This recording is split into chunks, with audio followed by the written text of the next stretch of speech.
അടുത്ത വരണം Dominic part 2 ആയിരിക്കും. I think it's too early to talk about it. Also, I think Sir has already moved on to 3 other films and still counting. So, if we come up with a great story, we'll try and impress him with that. So, അല്ല, അതല്ല, നമ്മൾ സിനിമകൾ ചെയ്യുന്നു, പിന്നെ ഒരു പ്രൊഡ്യൂസറെ കണ്ടുപിടിക്കേണ്ട കാര്യം ബുദ്ധിമുട്ടിക്കേണ്ട പോലും നമ്മൾ ഏതായാലും ഇവിടെ വീട്ടിൽ വന്നിട്ടുണ്ടല്ലോ, നമുക്ക് തന്നെ അത് ബിസിനസ് നടത്താം.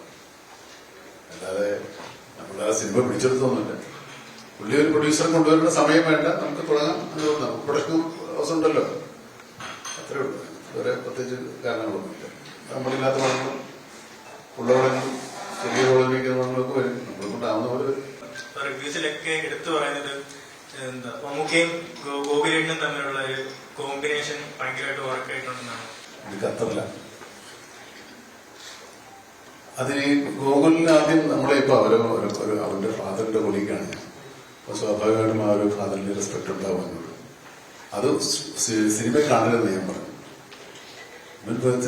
സെറ്റിലേക്ക് വരുമ്പോ അങ്ങനെയാണ് സാർ, കാണുമ്പോൾ എഴുന്നേക്ക് അങ്ങനത്തെ പരിപാടിയൊക്കെ ഉണ്ട്. ഒന്നും ചെയ്യുന്ന സാധാരണ നീ പെരുമാറുന്നതുപോലെ പെരുമാറുന്നതിനോട് സിനിമയിൽ നമ്മൾ വന്ന് എന്റെ ഒരു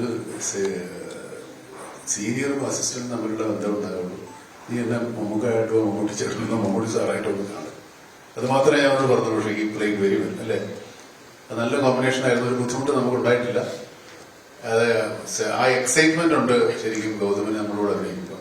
അത് ആ സിനിമയിലുണ്ട്. അതാണ് ആ സിനിമയുടെ കഥാപാത്രം അത്രയും വളരെ സ്വീറ്റായത് ഗൗതം അല്ലെ. ഗോകുൽ ബൈക്ക് മാത്രം ഓടിച്ചു, സ്ലോ ആയിട്ട് ഓടിച്ചു, ബാക്കിൽ നോക്കുകയാണ് ഇരിക്കുന്നത്. അത് ഞാൻ ഫാസ്റ്റ് ആയിട്ട് പോയിട്ടാണ് പോയത്. അത് മാത്രമേ എനിക്ക് പ്രശ്നമുണ്ടായിരുന്നു. മൊത്തം ബൈക്കാണ് മേടിച്ചു കൊടുത്തത്.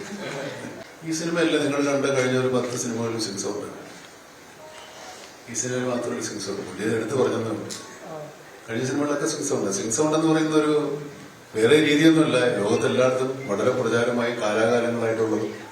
നമ്മുടെ സിനിമകളിൽ ഈ ഡബ്ബിംഗ് പ്രസ്ഥാനം വരുന്നതിന് മുമ്പും ഡബ്ബിംഗ് സിങ് സൗണ്ട് ആയിരുന്നു. മറ്റേ മിച്ചൽ ക്യാമറയൊക്കെ സൗണ്ട് ഇല്ലാത്ത ക്യാമറയാണ്. അപ്പോൾ അവിടെ റെക്കോർഡ് ചെയ്യാനായിട്ട് വേറൊരു മെഷീനും കൂടെ ഉണ്ടാവും. സ്റ്റാർട്ട് ക്യാമറ, ആക്ഷൻ, സൗണ്ട് ഡയറക്ടറാണ് ആദ്യം സ്റ്റാർട്ട് പറയുന്നത്. അപ്പൊ അത് പിന്നീടത് ഈ ഒരു വലിയ കഥയാണ്. നിങ്ങൾക്ക് ഈ ഫോണിൽ സിനിമ എടുത്തിട്ടുള്ള ആൾക്കാർക്ക് അത് മനസ്സിലാവില്ല. സിനിമ എന്ന് പറഞ്ഞു കഴിഞ്ഞാൽ ഞാൻ ലാലേട്ടന്റെ പടങ്ങൾ കണ്ടിട്ട് ഇഷ്ടപ്പെട്ടിട്ടാണ് വന്നെങ്കിലും ഞാൻ കൂടുതൽ വർക്ക് ചെയ്തിട്ടുള്ളത് മമ്മൂക്കയുടെ പടങ്ങളിലൂടെയാണ്. അതുപോലെ തന്നെ ലാലേട്ടനോടുള്ള ഇഷ്ടം അതുപോലെ നിൽക്കുന്നുണ്ടെങ്കിലും മമ്മൂക്കാനെ കണ്ടതിന് ശേഷം മമ്മൂക്കാനോടാണ് കൂടുതൽ ഇഷ്ടം.